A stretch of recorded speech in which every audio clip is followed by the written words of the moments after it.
அன்பர்களே, குழந்தை இயேசுவை தம் கைகளிலே ஏந்த வேண்டும் என்ற ஆசை எல்லாருக்கும் உண்டு.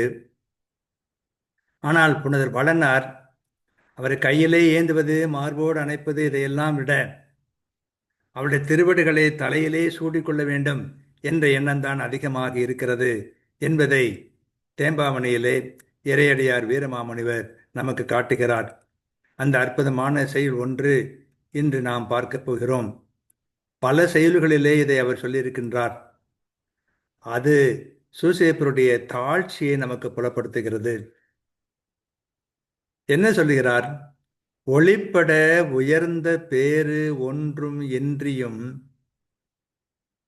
வெளிப்பட மனுப்புறம் வேய்ந்த நாயகன் நளிப்பட மலர்ப்பதம் நயந்து சென்னி மேல் அழிப்பட இருத்தி யான் அணிதலாம் கொலோ என்று மகிழ்வினை படலத்திலே அவர் எழுப்புகிற கேள்வியை நாம் பார்க்கிறோம்.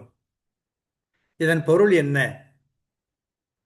புகழப்படுவதற்கென்று உயர்ந்த பேறு ஒன்றும் எனக்கு இல்லாதிருந்தும் உலகிற்கு வெளிப்படுமாறு மனித உடலை அணிந்து கொண்ட ஆண்டவன் குளிர்ச்சி அடையுமாறு அவனது மலர் போன்ற அடிகளை விருப்பத்தோடு என் தலைமையில் அன்று தோன்ற இருத்தி நான் அணிந்து கொள்ளவும் கூடுமோ என்று கேட்கிறதை பார்க்கிறோம்.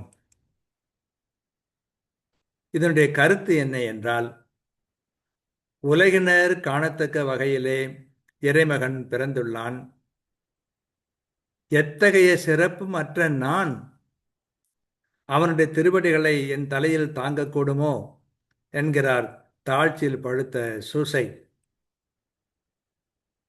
ஒளிப்பட உயர்ந்த பேர் ஒன்றும் இன்றியும் வெளிப்பட மனுப்புறம் வேய்ந்த நாயகன் நளிப்பட மலர்ப்பதம் நயந்து சென்னி மேல் அழிப்பட விருத்தியால் அணிதலாம் கொலோ என்று கேட்பதை பார்க்கிறோம். நம்மளே பலர் நமக்கு இல்லாத பெருமையெல்லாம் இருக்கிறதாக நினைத்து கொண்டு எவ்வளவோ பிதற்றி கொண்டிருக்கிறோம். எவ்வளவோ பெருமை உள்ள வரங்கொண்ட சூசை அதற்கு நேர் மாறாக தனக்கு என்ற பெருமையும் இல்லை என்று நினைப்பதை நாம் மனதிலே கொண்டால் அது எவ்வளவோ நல்லது. வாழ்க.